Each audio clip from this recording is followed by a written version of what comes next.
What's going on, everyone? It's Updog here, and today I got an exciting topic for you. Professor X's kit, complete with a graphic from yours truly.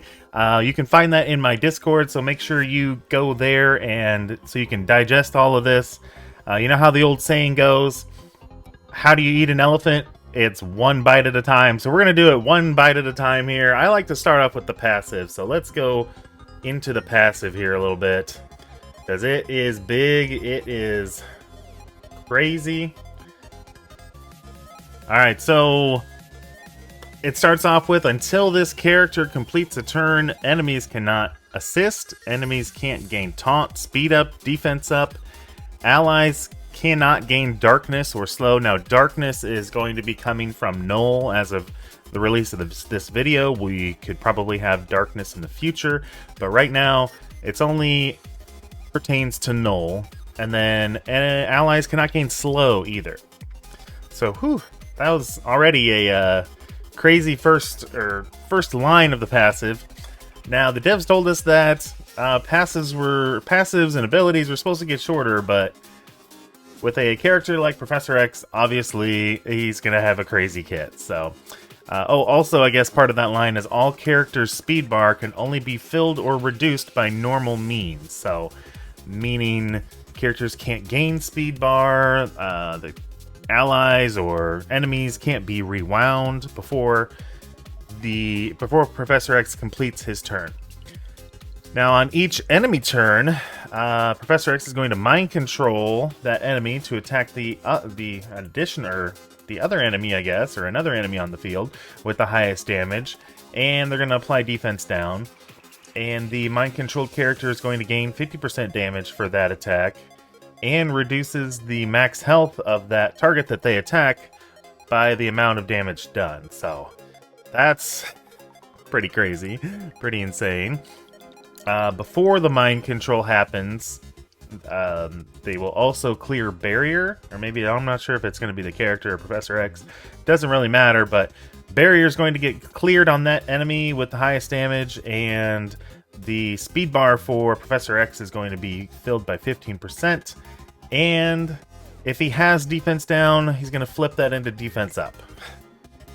So, are we getting tired yet of this passive? Because we still got about half of a passive to go.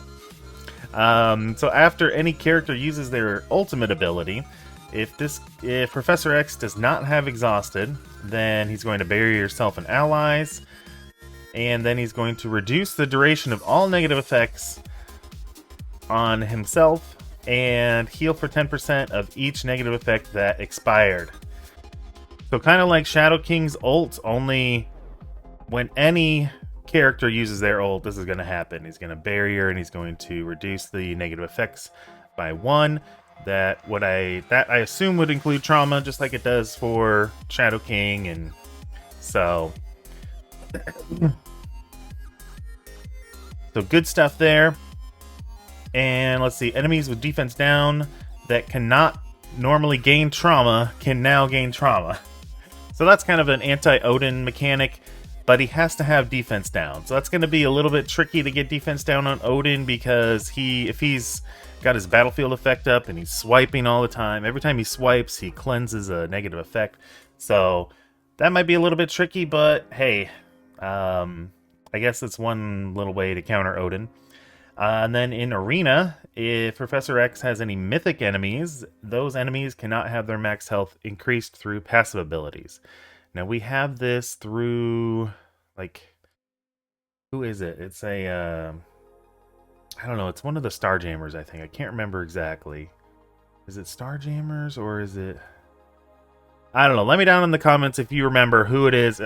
It's one of the newer teams had this too, so... If you remember who it is, I can't off the top of my head during this recording here, so if you know who it is, please let me know.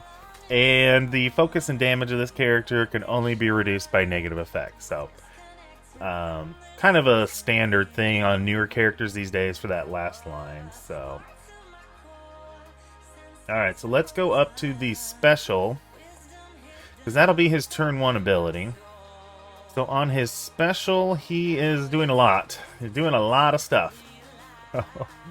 Let's see here. So to do the following to himself and all allies, if this character does not have 2 or more exhausted, clear 1 exhausted and exposed, reduce the duration of all negative effects by 2, heal for 30% of this character's max health. Wow. That's only 1 line. 1 part of his special.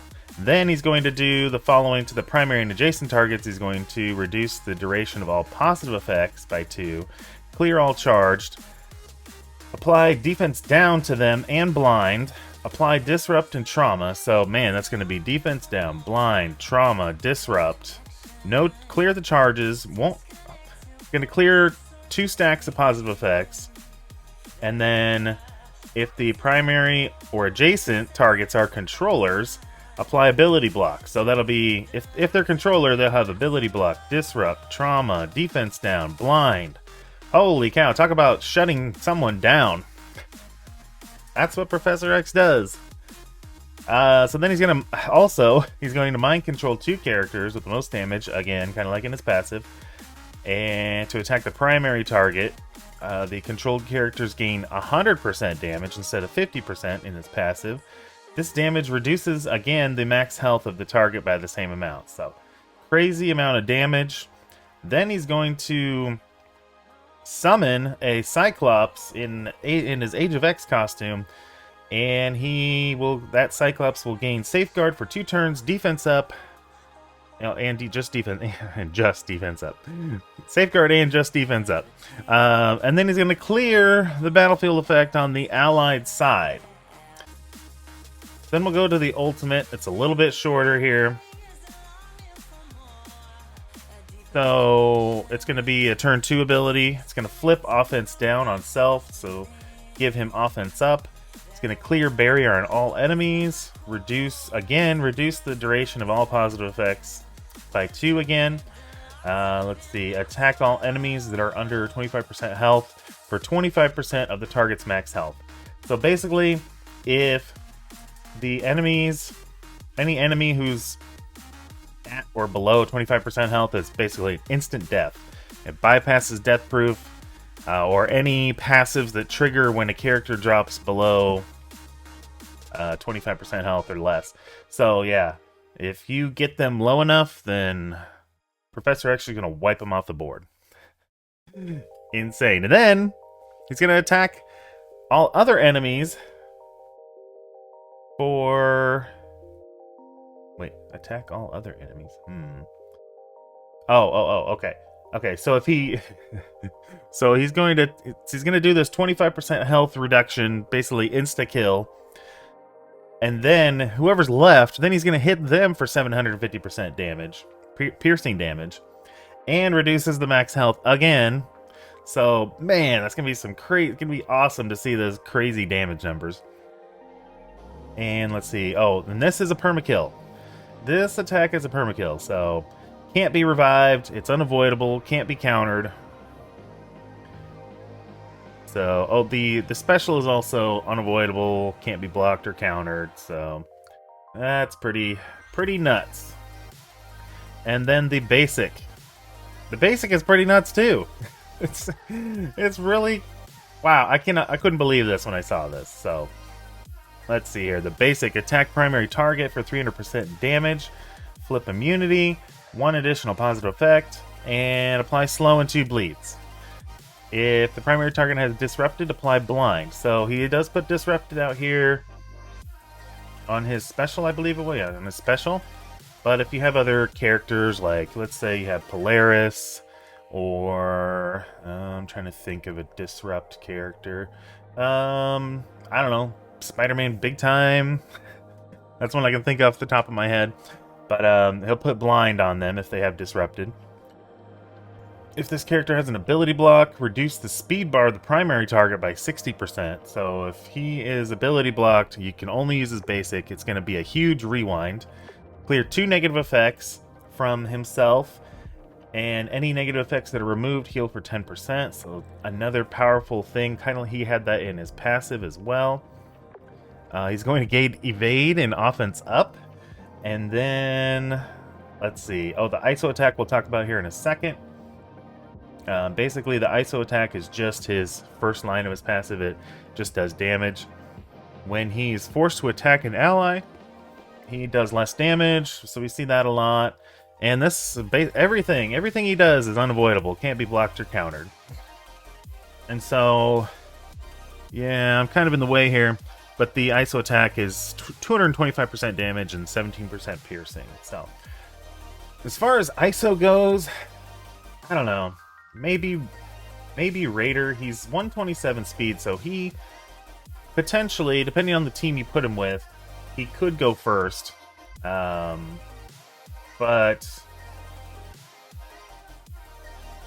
I don't know. He might be a good Raider. He's going to be unlocked at 7 yellow, so I don't think Skirmisher will be...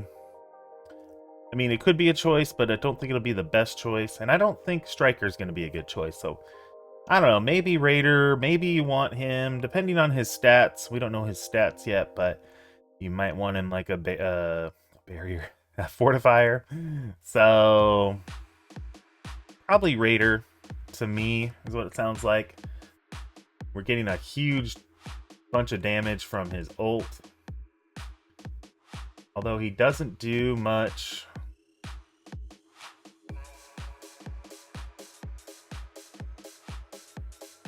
He doesn't do much on his special as far as damage goes. Maybe he would be an okay skirmisher. I don't know. Let me know down in the comments what you think ISO should be. I might go Raider just for the huge amount of damage he does on his ult, but that's turn 2. So, I don't know. It's hard to say. Hard to say. Could be, like I said, could be Fortifier. That way, you know, he survives. It'll depend on his stats for that. But... let me know down in the comments what you think of Professor X. Does he live up to the hype? I think he does.